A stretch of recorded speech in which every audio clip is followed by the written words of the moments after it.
femmes et le sport, c'était deux choses très distinctes. Madame Côté-Cyr, vous avez remonté jusqu'à 1900. Voir des femmes pratiquer du sport au Québec dans ces années-là, c'était pas fréquent. Oui, effectivement. C'est sûr que la visibilité dans les médias aussi était encore plus faible que de nos jours. Donc, le pouvoir d'entraînement était grandement diminué à cause de ça. Puis, même les femmes qui faisaient des sports amateurs, qui pouvaient être pas dans un contexte de compétition, avaient quand même le stigma de ne pas être des vraies femmes, entre guillemets. Alors, c'est une notion qui a heureusement évolué, mais pour laquelle il faut toujours être conscient de nos jours, je pense. Il y avait les classes sociales aussi qui jouaient un grand rôle dans la pratique du sport à l'époque. Oui, effectivement. Dès le début, c'était une occasion de se différencier des classes sociales inférieures.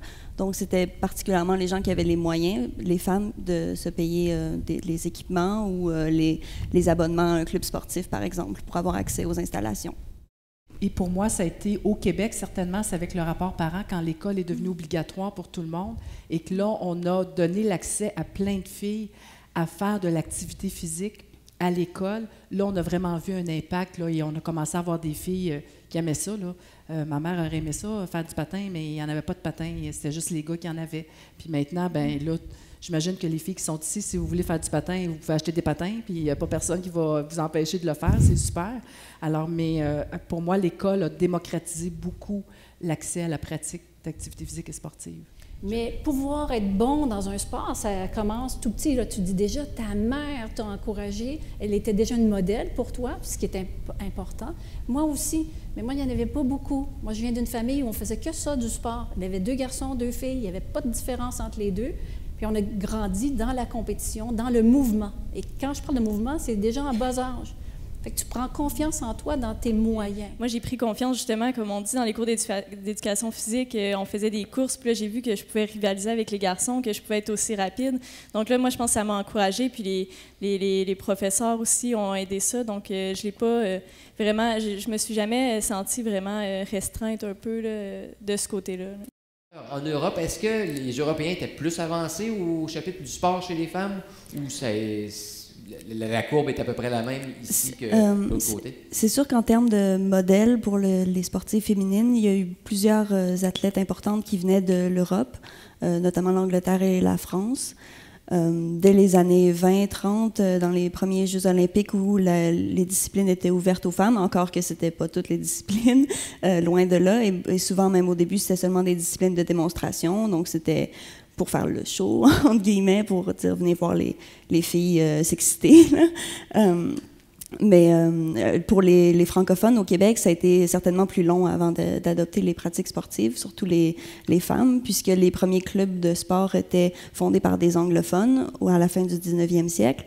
Même les femmes de ces joueurs anglophones-là n'avaient pas toujours leur place au sein du club.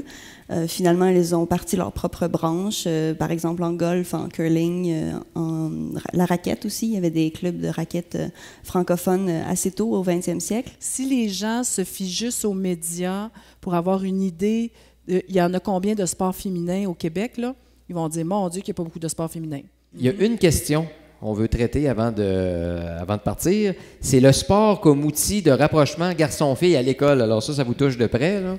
Comment on peut... Souvent, quand on regarde une cour de récréation, les gars jouent à un sport donné à quelque part, puis les filles font d'autres choses. Les femmes sont habituées à se faire évaluer sur complètement d'autres critères, en fait. Soit, par exemple, le lancer du poids avant, elles ne lançaient même pas le même poids. Donc, pourrait faire en sorte que leurs performances ne sont pas du tout comparables avec celles des hommes, pour pas, évidemment, que les hommes se sentent diminués par ça.